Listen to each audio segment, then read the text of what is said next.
Petit disclaimer avant de commencer la vidéo, vous allez me voir certainement, enfin surtout m'entendre un petit peu pouffer de rire, prendre la situation avec humour et dérision. Mais c'est comme à mon habitude en fait, c'est pas que la situation m'amuse, je préfère prendre le côté positif des choses. Bonjour les amis, on se retrouve aujourd'hui pour une vidéo plutôt dans le style prévention. La semaine dernière, il y avait le FSBK au Vigan. Nous sommes allés voir avec des amis. Tout se passait bien, on crevait de chaud, machin, la journée était sympa et tout. Sauf qu'au retour, sur une petite route, on était derrière 3 voitures qui suivaient un camping-car qui yoyotait entre 70 et 90, ils savaient pas trop. Derrière, il y avait un vieux truc, un vieil express qui faisait à moitié comme ça sur la route. Les voitures derrière qui commençaient à s'agacer. Derrière nous, il commençait à y avoir des voitures qui remontaient aussi. Parce que forcément, tout le monde roulait. Enfin, tout le monde, sauf le camping-car, du coup, roulait à une vitesse stable. Et puis, lui, il se faisait le bouchon mobile, quoi. Et il se trouve que le camarade qui ouvrait la route devant moi, à un moment, a vu une section en pointillé, donc permettant de dépasser. Et a saisi l'occasion pour dépasser. J'en ai fait de même en voyant qu'il y avait la place de lui emboîter le pas à distance raisonnable, oui, parce qu'il faut toujours quand même garder de la distance pour pouvoir pallier à se rabattre en cas de besoin et pas être juste derrière le poteau, quoi. Et on n'avait pas vu qu'il y avait un gendarme en civil qui guettait sur le bord de la route un peu plus loin. Et du coup, 1 kilomètre plus loin, comité d'accueil, cette bonne vieille Renault 25. Nos camarades motards de la gendarmerie qui nous accueillent en disant: est-ce que vous connaissez quelqu'un qui peut venir vous chercher? Alors, on m'avait jamais dit cette phrase avant. Et j'espère qu'on me la redira plus. Je ferai tout pour, parce que c'est à ce moment-là que d'un coup la vie devient compliquée. Parce qu'il faut pouvoir rentrer, il faut pouvoir revenir chercher la moto.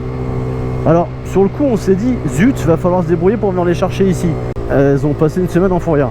Un coup de chance dans notre malheur, puisque du coup on n'a pas eu besoin de se préoccuper tout de suite des motos. J'y repense tous les jours depuis. Me dire c'est quand même dingue. Moi qui suis en plus plutôt du genre à prôner de rouler tranquillou, là sur 100 mètres, c'est l'espace de faire je regarde, je vous le refais, je regarde comme ça, il y a la place de doubler, je mets mon clignotant, je tombe de rapport, je me décale, j'ouvre en grand, je repasse mes 2 rapports en me rabattant une fois que j'ai fini de doubler, et je mets un petit coup de frein pour m'en mettre à la bonne vitesse. Là, juste ça, en l'espace de quelques secondes, je roulais suffisamment vite pour perdre mon permis sur 4 mois, quoi. Donc faites gaffe les gens, ça va beaucoup plus vite qu'on pourrait le croire. C'est le cas de le dire. Qu'il est con. J'ai pris le parti de... Fou, la plaque d'égout. J'ai pris le parti de prendre une moto en AM, donc je dis moto parce que c'est une base de 125 avec un moteur 50. Vous en saurez plus quand je ferai une review de la chose. Parce que j'avais pas 36 solutions. De chez moi à mon boulot, les transports en commun c'est mort. Le covoiturage c'est mort aussi parce que c'est trop de contraintes pour trouver un point de chute qui soit cohérent par rapport à là où je bosse. Donc la solution c'était d'avoir un transport autonome, accessible avec un permis AM. Et donc j'avais le choix entre une voiturette et une petite brelle, voilà. Donc j'ai pris le parti de la brelle parce que certes ça avance pas plus vite qu'une voiturette, mais le gros avantage c'est qu'au moins je peux serrer à droite pour laisser passer les autres usagers, quoi. Donc je suis pas à faire la chicane mobile en permanence.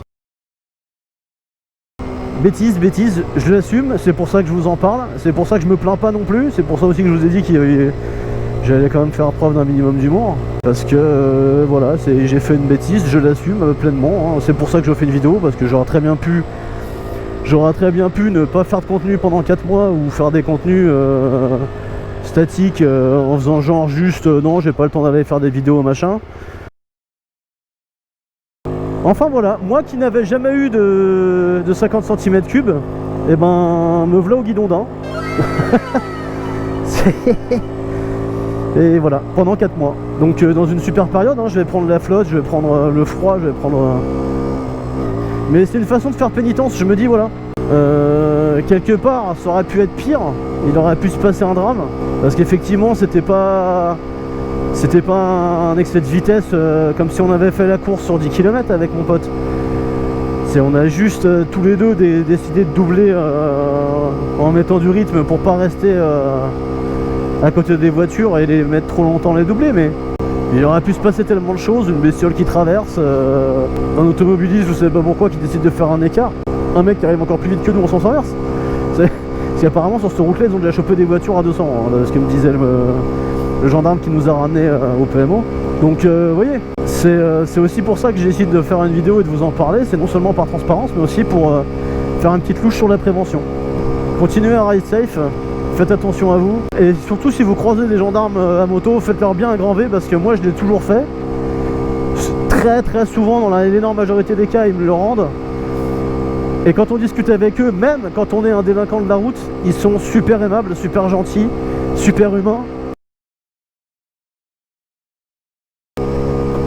Quand on est honnête, qu'on arrive franc et qu'on assume nos bêtises, ça se passe très bien.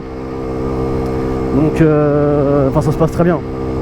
Sur l'aspect humain, ça se passe très bien. Sur l'aspect administratif, les gendarmes ils font un métier, ils vont pas nous faire un faire juste parce qu'on a une bonne bouille quoi. Donc s'il vous plaît, respectez bien nos amis gendarmes à moto, ils font un boulot qui est pas facile. Il y a même des moments où on a rigolé, hein. Même le jour... C'est pour ça que là je me permets de mettre de l'humour dans ces vidéos, parce que eux-mêmes, pendant qu'on a fait notre petit périple, notre anecdote ensemble, ils nous ont traités de façon amicale, on va dire, enfin avec politesse, vouvoiement, tout ça. Enfin il n'y a pas eu de familiarité, il n'y a pas eu d'agressivité, rien, ça a toujours été donc c'est bête à dire, mais le service client est comme ça quoi. Voilà. Je souhaite à personne d'avoir à faire à ce service là, mais comme je le dis, hein, ça va beaucoup plus vite qu'on ne pourrait le croire, hein, la preuve, hein, moi qui suis pas un fifou de vitesse, oui je sais, j'ai une GSX-R, comment ça je suis pas un fou de vitesse? Non, je suis pas un fou de vitesse, je suis un fan de ce modèle là, j'en voulais un, j'ai acheté parce que je voulais ce modèle de moto, j'ai pas acheté pour rouler vite. J'aurais acheté pour rouler vite, j'aurais craqué mon livret A et puis j'aurais acheté une moto de fou furieux qui fait 200 chevaux, voilà. Là non, le but c'était vraiment de me faire un plaisir à m'acheter. Alors bon, j'ai récupéré, hein, elle est bien installée tranquillement, confortablement à la maison. La chaîne ne va pas mourir pendant 4 mois, je vais continuer à vous sortir des contenus qui seront différents. Il me reste, que je dise pas de bêtises, 3 vidéos que j'ai tournées avec la GSX-R avant de me faire toper. Je vais les distiller, intercaler avec des vidéos tournées avec cet engin du diable. J'ai digressé encore une fois alors que j'étais parti pour vous faire la conclusion. En conclusion de la conclusion de la conclusion de la conclusion de l'inception de la conclusion. Digressive. Faites bien attention à vous sur la route. Ride safe. Et à bientôt. Ciao ciao. Vas-y, double comme un fou furieux toi, juste avant le virage. Impeccable. Tout ce qu'on aime. Ah, tout ça pour fourner là en plus. Tu serais pas le dernier des Mongols toi.